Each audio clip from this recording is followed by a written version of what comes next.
Narasumber kita kali ini adalah Profesor Dr. Hardiono Pusponegoro, spesialis anak konsultan neurologi. Beliau seorang guru besar di FKUI dan juga pendiri dari Anakku Group yang menaungi Anakku Check My Child, Sekolah Anakku, dan Anakku Media. Saat ini beliau menjadi konsultan di Anakku ID. Itu yang menyebabkan gangguan di sekolah itu adalah namanya ADHD, Attention Deficit Hyperactivity Disorder. Kemudian anaknya bisa hiperaktif dan yang sangat mengganggu anaknya impulsif. Impulsif ini berbuat, bicara nggak dipikir dulu lah, main samber aja gitu. Jadi suka mukul temennya, suka buang buku dan lain-lain.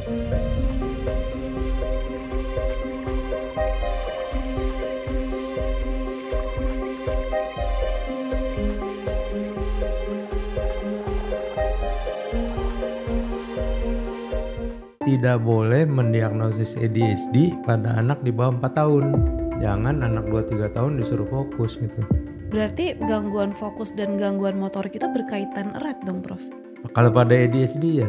Kalau dia sudah masuk sekolah, itu baru gangguan fokus ini bermasalah. Misalnya anaknya autis, dia usia sekolah, dia ada gejala ADHD, bisa disebut dua-duanya sekarang, autisme dengan ADHD. Kalau misalnya anak mengalami gangguan fokus, dampaknya apa saja sih, Prof, ketika mereka sudah masuk sekolahnya? Akademis jelek, rapotnya jelek. Anak-anak yang menunjukkan gejala yang berlebihan ya, beda sama anak lain, harus diterapi. Hai, welcome to Mom's Corner. Oke, assalamualaikum Prof Hardiono. Waalaikumsalam Nikita. Terima kasih banyak akhirnya Prof sudah menyempatkan waktunya ke sini. Ya, senang sekali diundang ke sini. Terima kasih Prof. Jadi Prof, hari ini kita akan membahas mengenai gangguan fokus dan motorik anak. Dan ternyata kan itu dapat dipicu oleh banyak hal ya Prof ya. Ini yang akan kita bahas, apakah gangguan ini dapat mempengaruhi anak saat sudah sekolah nanti. Dan apa ini yang bisa kita lakukan sebagai orang tua untuk menolong anak-anak kita. Tapi sebelum itu Prof, mungkin Prof bisa menjelaskan dulu. Itu kan gangguan fokus dan gangguan motorik kan dua hal yang berbeda ya Prof ya? Bisa jadi satu. Bisa jadi satu juga? Bisa dijelasin dulu Prof maksud dari gangguan tersebut? Yang sering itu yang menyebabkan gangguan di sekolah itu adalah namanya ADHD, Attention Deficit Hyperactivity Disorder. Namanya aja gangguan pemusatan perhatian dan hiperaktivitas. Jadi cirinya anaknya tidak bisa fokus, tidak atensi. Kemudian anaknya bisa hiperaktif dan yang sangat mengganggu anaknya impulsif. Impulsif ini berbuat, bicara nggak dipikir dulu lah, main samber aja gitu. Jadi suka mukul temennya, suka buang buku dan lain-lain. Hiperaktifnya kalau anak itu benar ADHD, ini dari jauh juga kita bisa lihat. Anaknya nggak bisa duduk diam begini, pasti dia begini-begini kalau lagi duduk ya. Nggak tahan duduk lama di kelas, jalan-jalan di kelas, kemudian manjat-manjat, tahu-tahu udah di atas dia gitu. Jadi parah lah. Kalau mau disebut sebagai ADHD itu kriterianya mesti berlangsung lebih dari 6 bulan. Terus harus mengganggu akademis atau fungsinya dengan anak lain. Dan terjadi di mana saja, di rumah dan di sekolah. Sama begitu. Kalau cuma di rumah dia nakal, di sekolah dia baik, biasanya kita mesti konseling orang tuanya. Mungkin ada salah gimana lah. Kalau di sekolah dia nakal, di rumah dia baik, mungkin dia gak senang gurunya, mungkin dia gak senang temannya gitu. Jadi mesti di dua situasi yang berbeda. Nah ADHD ini gejalanya memang dari kecil. Mungkin dari 2 tahun, 3 tahun sudah kelihatan. Tetapi tidak boleh mendiagnosis ADHD pada anak di bawah 4 tahun. Karena pasti tidak memenuhi kriterianya. Gitu. Oke, kalau boleh tahu, ini kita bagi dulu ya Prof, fokus dulu.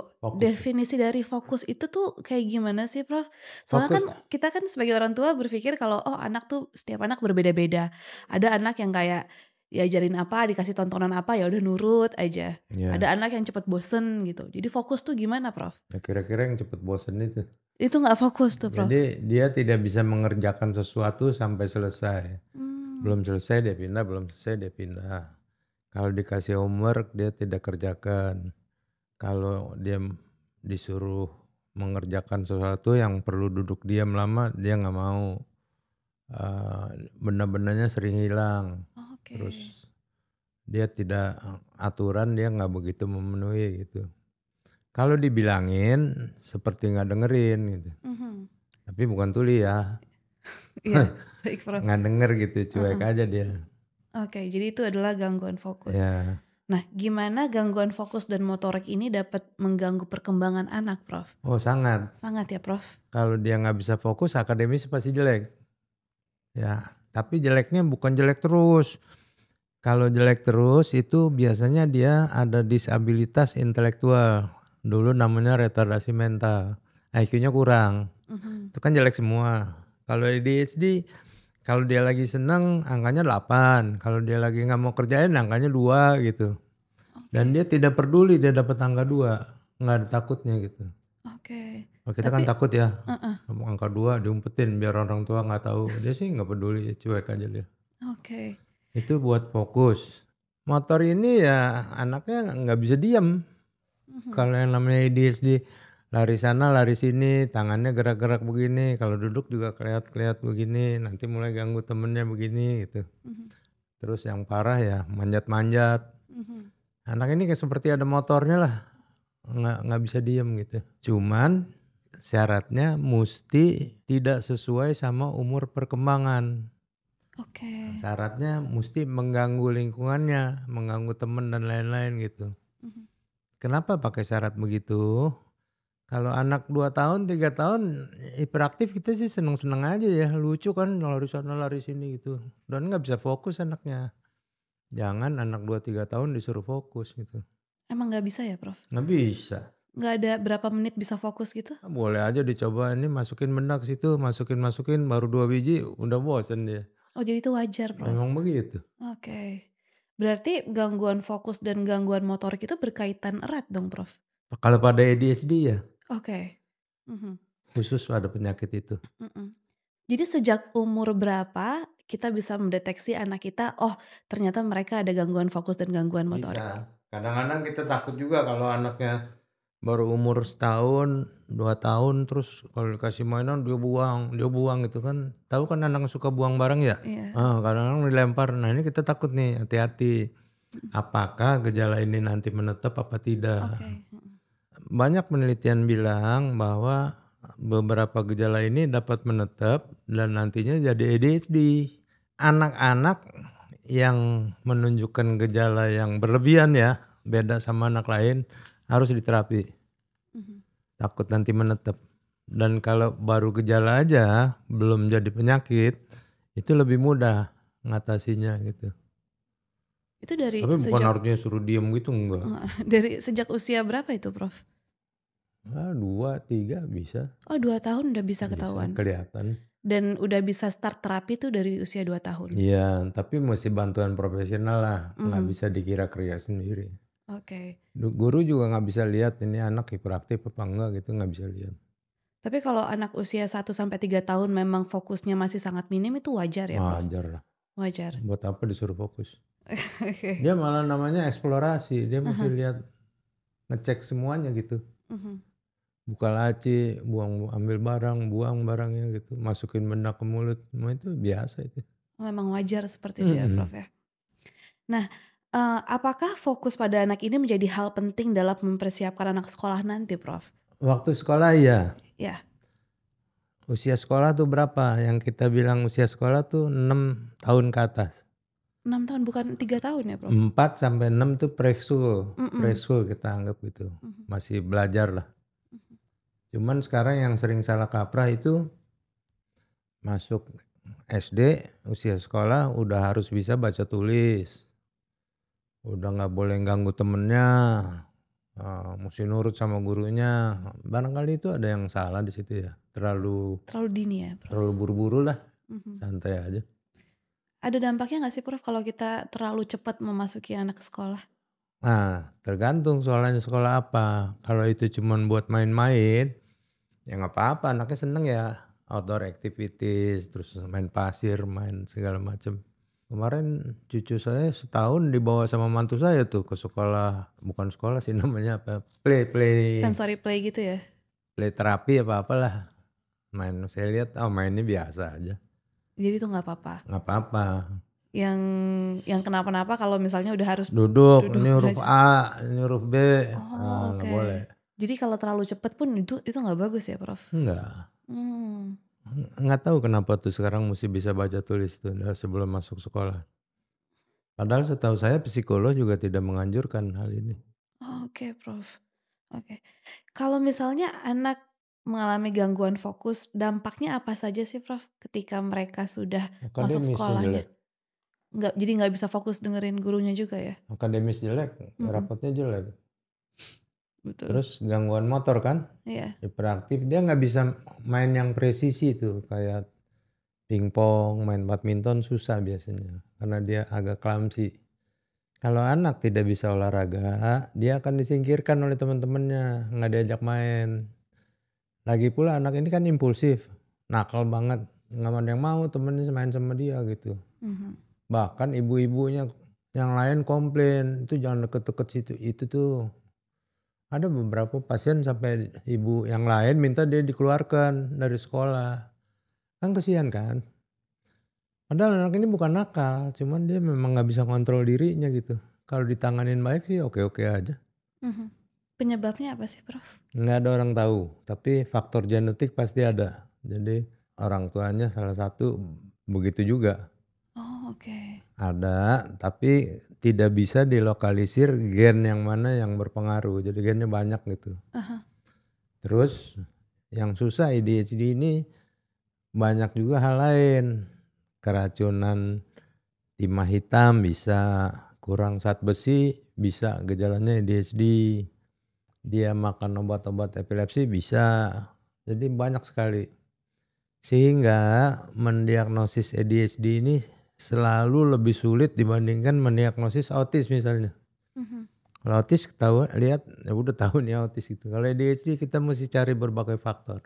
Kalau udah lama muncul namanya comorbid, ada penyakit penyerta.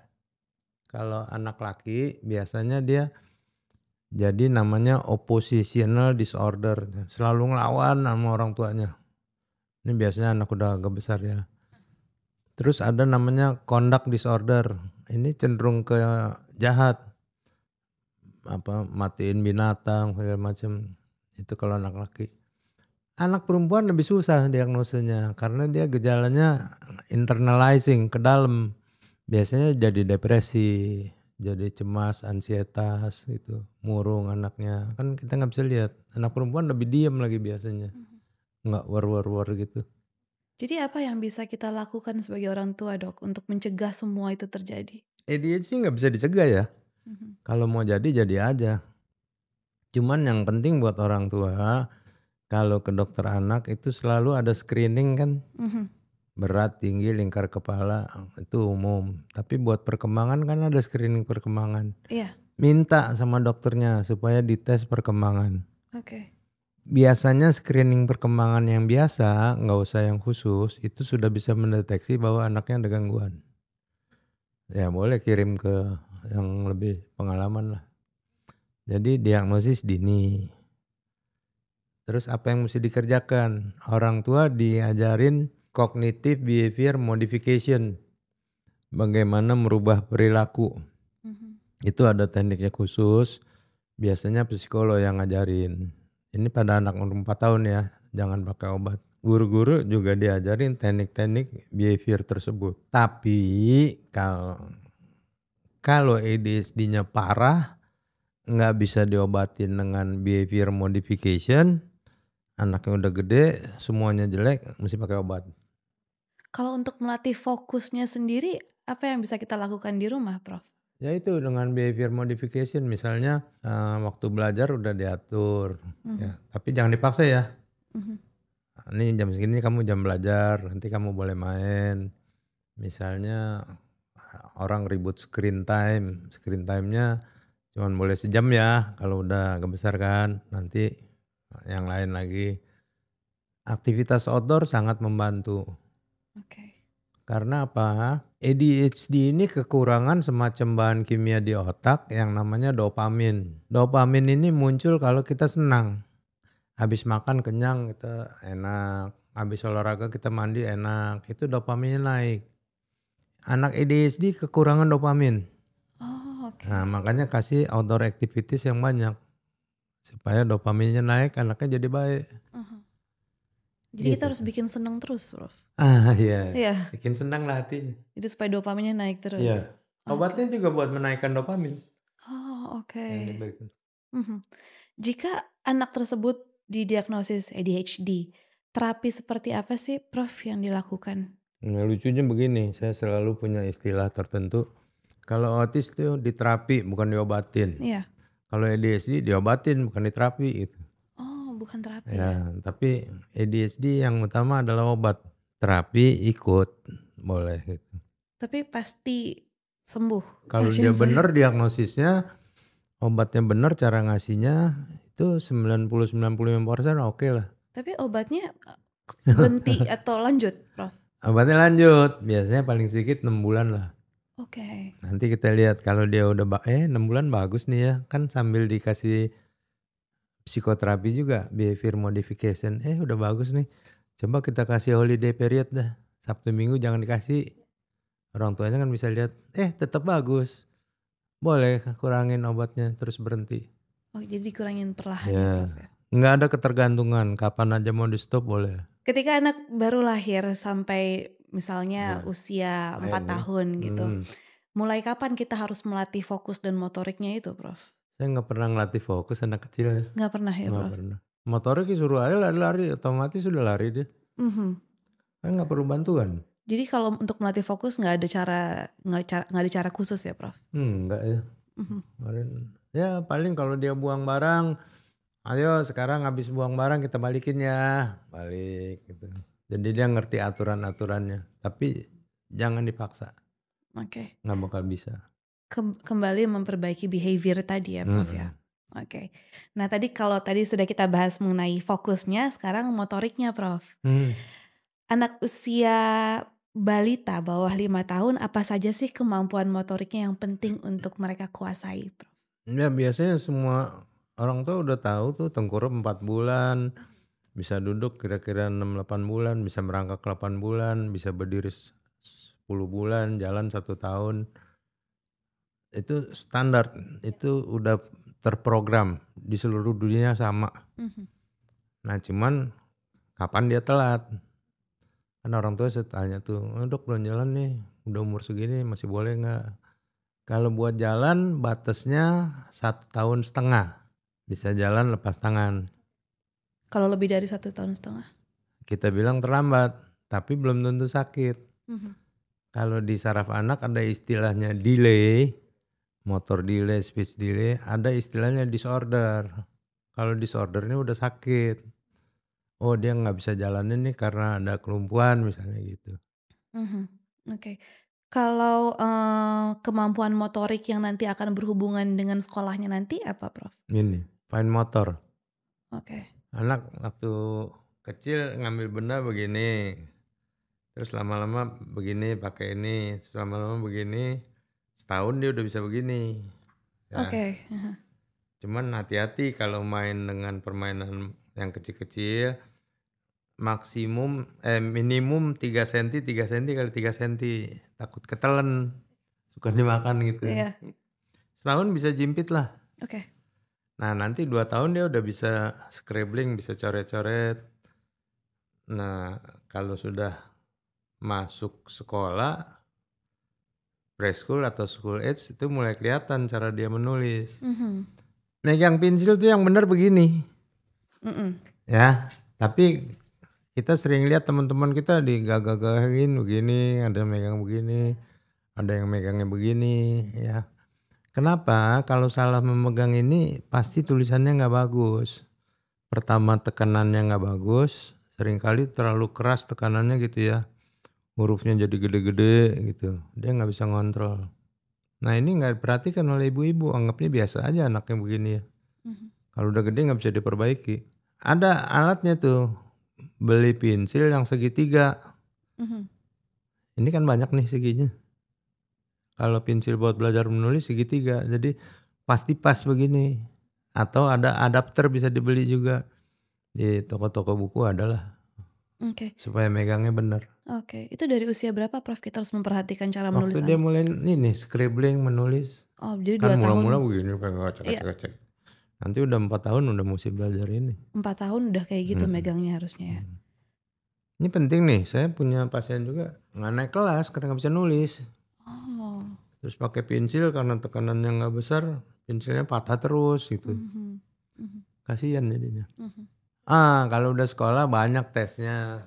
Nih, ini finger to nose namanya gini bisa apa enggak gitu ya. Terus repetitive finger movement nih 2, 3, 4 tuh 2, 3, 4 bisa apa enggak. Kalau dia ada gangguan ini bergerak begini, ini juga ikut gerak nih, nggak independen gitu. Mhm. Terus gerakan begini bisa apa enggak. Ada tes-tesnya gitu. Seru juga sih. Selain finger movement tadi, ada tanda-tanda lagi nggak Prof ketika anak mengalami kesulitan dalam hal motorik, terutama motorik halusnya? Motorik halus. Mhm. Motorik halus ya inilah finger movement Finger biasanya. movement tadi ya? Kalau buat tes gross motornya, motor kasarnya jalan ngikutin garis, jalan begini. Itu. Satu kaki di depan satu kaki, dia jatuh apa enggak. Terus berdiri begini, dia jatuh apa enggak. Ya sederhana sih tesnya. Tapi kita pernah melakukan penelitian ya pada anak-anak SD di sekolah yang cukup bagus. Itu ketemu kira-kira 40% ada gangguan. 40%? Namanya developmental coordination disorder. Jadi gerakannya nggak bagus. Gross motor dan fine motor. Mhm. Anak-anak ini susah olahraganya. Banyak loh ini 30-40%. Iya 40% tuh lumayan tinggi ya Prof. Dan itu bisa diobati? Entar ya. Mhm. Sebagian bisa mengatasi sendiri. Kalau udah cukup buat hidupnya sehari-hari ya udah nggak apa-apa. Kalau tidak mengganggu maksudnya tidak apa-apa. Iya. Ada nggak Prof yang bisa kita lakukan di rumah untuk membantu anak-anak kita mengembangkan motorik halus atau motorik kasarnya? Banyak. Semua permainan sekarang arahnya ke motorik halus tuh yang dijual-jual tuh. Bola, gelinding-gelinding, masuk lubang. Ya ngambil mainan, nunjukin sama kita. Sangat banyak lah. Oke. Puzzle. Oh puzzle juga ya? Tapi puzzle tuh mestinya 2 tahun ya. Puzzle yang sederhana sekali itu 2 tahun, jangan terlalu cepat. 1 tahun disuruh puzzle ya nggak mau dia. Kadang-kadang 2 tahun aja kadang-kadang juga masih 2 belum tahun mau juga Prof. masih susah. Kalau dampaknya apa Prof jika anak mengalami gangguan motorik halus? Nggak bisa sekolahnya jelek. Le- Nggak bisa Lagi-lagi di nulis. sekolahnya ya Prof ya? Heeh. Mm-mm. Selain nggak bisa nulis, Kita selalu akademis terus fungsional. Akademisnya sekolah, fungsionalnya main sama anak lain gitu. Kehidupannya sehari-hari. Bisa apa enggak? Seringkali susah jadinya. Terganggu lah bukannya susah. kalau sekarang anak-anak usia 4 tahun, 5 tahun tuh udah masuk TK gitu nggak apa-apa kan Prof kalau TK? Nggak apa-apa. Nggak Asal apa-apa. TK-nya main-main jangan nafsu-nafsu amat. Iya. Tuh suruh belajar lagi. Kalau terlalu dipaksa juga kasihan banget ya Prof. Jadi tadi mungkin Prof bisa diulang lagi usia berapa yang tepat memasukkan anak ke playgroup itu usia berapa Prof? Silakan aja. Tergantung jenis playgroupnya ya. Kalau taman bermain, cuman aktivitas gross motor, fine motor itu dari kecil juga boleh. 2 tahun boleh. Kan seminggu 2 kali lah. Sekalian dia ketemu sama anak lain, mulai sosialisasi kan. Kan anak kecil nggak pernah memberikan barang sama teman kan. Dia pegangin. Nah lama-lama dia belajar gitu. Boleh. Kalau TK juga ada kurikulumnya. Tapi yang pasti sebetulnya nggak boleh belajar baca tulis. Sebenarnya Masih tidak boleh. main. Ya? Jadi. Kalau pengenalan huruf atau angka gitu nggak apa-apa kan Prof? Saya sih nggak setuju hal itu. Terlalu dini ya Prof? Banyak dikerjakan tapi saya nggak setuju. Mhm. Ya kalau main ada angka huruf A gede ini apa A gitu boleh lah. Tapi kalau terus ini A, ini B, ini C gitu jangan. Kalau tanda-tanda anak siap sekolah tuh sebenarnya seperti apa sih Prof? Anak siap sekolah. Kalau yang gampang sih dia bisa berkomunikasi, berbahasa, dia bisa beradaptasi, main sama anak lain, dia bisa nurut, diem, dan dia bisa menyerap pelajaran. Oke. Kalau yang banyak ibu-ibu nih, anaknya ya maaf autis gitu misalnya, ngomong belum bisa sama sekali, berinteraksi belum, terus udah mau masukin SD gitu. Janganlah, terapi dulu yang penting. Diterapi dulu baru masuk Ya, sekolah ya Prof. kita ada kriterianya tapi kasarnya seperti itulah. Bisa berkomunikasi, berbahasa, bisa bergaul sama anak lain, bisa diem, sama mau belajar. Kalau anak sudah masuk sekolah tapi ternyata gurunya ada laporan anaknya mengalami gangguan fokus. Gimana kalau kita membantu anak itu? ADHD 7% loh di antara semua anak. 7%. 7% kan banyak. Yap. Nah itu kalau ada keluhan begitu, anak ada keluhan akademis atau fungsional umur 4 sampai 18 tahun, ya 4 sampai 18 tahun, terus ada gangguan motor juga hiperaktif, itu mesti diperiksa betul apakah dia ADHD atau tidak. Jadi nggak bisa tebak sendiri karena ini perlu bantuan profesional lah, dokter atau psikolog. Salah diagnosanya kalau dikira-kira sendiri. Iya, benar Prof. Sekarang tuh banyak sekali klinik tumbuh kembang kan Prof ya. Ya, Sebaiknya usia berapa sih Prof kita cek-cek kayak gitu? anytime. Kan dari Anytime. lahir 4 bulan udah mesti screening. Mhm. Tapi Sebetulnya nggak usah klinik temu kembang, semua dokter anak tuh udah terlatih buat hal itu. Jadi kalau kita datang sesuai jadwalnya dia akan periksa 4 bulan, 6 bulan, 8 bulan, setahun. Udah ada checklist. sekarang saya punya 2 pertanyaan dari Instagram. Hmm. Saya bacain yang pertama dari @belia.mr. Prof, anak ini begitu hyperaktif. Tidak fokus saat dibujuk dan diajari oleh gurunya. Hmm. Tidak mau bersosialisasi dan kerap dicap nakal oleh orang tua murid lainnya. Hmm. Karena sering mengganggu temannya. Langkah apa yang harus kami lakukan para guru atau orang tua anak itu sendiri untuk menangani perilaku anak tersebut? Ya. Dan apa yang menyebabkan anak berperilaku seperti itu? Kita sering salah antara autis dengan ADHD. Karena autis juga perilakunya hiperaktif seringkali ya. Nah, bedanya apa? Kalau ADHD dia bisa ngomong, bisa bersosialisasi. Ini kan nggak tahu nih, dibilang nggak bisa bersosialisasi sampai mana sosialisasinya gitu. Kalau sekedar dia seperti nakal, nggak bisa dibilangin, nggak bisa diem, dia masuknya ADHD. Nah ini perkiraan saya umurnya nggak tahu berapa tuh, nggak disebutkan ya. Nggak disebutkan. Kalau dia 4 tahun sampai 6 tahun dia mesti mendapat, keluarganya mesti mendapat itu behavior therapy, behavior modification. Kalau parah udah minta ampun lah, ibunya segala, gurunya minta ampun, ibunya minta ampun.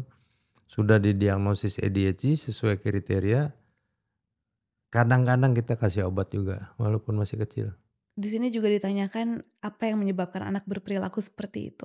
Ya maaf ya, tapi biasanya kita lihat keluarganya. Oke. Terus beda sama tantrum ya. Ya. Kalau tantrum itu ada penyebabnya. Biasanya akronimnya SID tuh. Anak butuh sensori, rangsang sensori, dia jadi tantrum. Anak mau escape dari suatu situasi, misalnya orang banyak terus nyubitin pipinya gitu, dia nggak seneng, tantrum. Anak perlu atensi, kalau didiemin aja terus dia butuh atensi, dia bisa tantrum. Terus yang keempat, tangible, dia pengen sesuatu nggak dapet. Ya udah, ngatasinya gimana? Diemin aja dulu, jangan direspon. Kalau dia tantrum, kita tulungin, dia akan tantrum lagi buat minta tulungin, buat minta yang dia kendaki itu. Diemin aja, kecuali kalau yang dia lakukan berbahaya. Dia judutin kepala ke tembok, dia kabur keluar, itu tangkap dulu lah, urusan lain belakangan. Ini tantrum ya. Ya. Tapi kalau perilaku hiperaktif pada ADHD nggak ada penyebabnya, emang begitu terus dia. Dan akan terus gitu sampai diobati tadi ya Prof ya? Sampai diobati, atau kalau kecil ya behavior modification. Oke baik Prof. Ini ada pertanyaan kedua dari @jarahe. Apakah balita yang pernah mengalami stunting sejak bayi lalu sudah mengalami keterlambatan tumbuh kembang Dari mulai telat bicara dan lain-lain bisa diobati ketika bersekolah. Dan apakah tumbuh kembangnya akan sama dengan anak-anak lain? Bisa tapi susah setengah mati. Stunting kan pendek. Tapi kalau saya nggak terlalu takut orang pendek lah, nggak apa-apa dah. Saya takutnya otaknya rusak. Nah kalau otaknya sudah rusak susah. Pendeknya bisa diobati, kurang gizinya bisa diobati, tapi mesti berjalan dengan intervensi buat ngelatih kepintarannya. Kalau enggak anaknya tumbuh tapi otaknya nggak pintar, percuma. Tapi nanti nggak akan, mungkin susah untuk bisa menyamai anak-anak yang tumbuh kembangnya normal. Sering kali susah. Kalau dia udah kurang ya, udah terganggu perkembangan otak itu. Udah kalau dia, loh kok ini kan mestinya naiknya sesuai garis itu kan, seret gitu ya. Kalau dia gini terus seret, lah kok rata, itu ke dokter. Itu langsung diintervensi. Jadi belum terjadi stunting. Tapi ada growth faltering, jadi tidak tumbuh. Nah itu sih bagus-bagus aja. Ini ada satu pertanyaan Instagram lagi ya Prof. Dari X Aka Aurora. Keponakan saya umur 5 tahun, sehat fisik, namun asik sendiri dengan dirinya sendiri. Tidak pernah berkomunikasi dengan ibu, ayah, atau saudaranya. Dia hanya bernyanyi sendiri, tidak pernah bicara kepada ibunya atau siapapun. Bernyanyi pun karena sering melihat atau mendengar nyanyian itu di YouTube. Apakah itu termasuk gangguan speech delay atau keponakan saya, maaf, termasuk dalam kategori autism? Kalau delay ini ya umur 2 tahun delay lah, tapi udah 5 tahun mau udah sakit bukannya delay lagi. Kalau saya lihat gejalanya kan ada gangguan interaksi, kemudian ada gangguan komunikasi, bahasa verbalnya nggak ada. Udah ada 2 gejala ini dia pasti masuknya ke autis. Autism spectrum disorder sekarang namanya. Kok dia bisa ngomong banyak tapi bukan ngomong ke ibunya. Itu namanya echolalia. Mengucapkan apa yang dia dengar tanpa tahu artinya. Kadang-kadang ngomong biasa tapi pendek-pendek. Nggak bisa ngomong cerita panjang. Nggak pernah cerita keadaan dia di sekolah tadi ngapain gitu. Nggak bisa gitu. Ini terakhir pertanyaan dari saya. Mungkin ada yang ingin Prof sampaikan kepada orang tua tentang melatih fokus dan motorik anak. Nggak usah dilatih, bisa sendiri. Motor, ajak main outdoor. Ya. Oke, sangat oke gitu. Tapi pesan saya itu, cek tinggi, berat, lingkar kepala, kemudian minta dokter mengecek perkembangan anak, normal apa tidak. Udah 2 itu aja.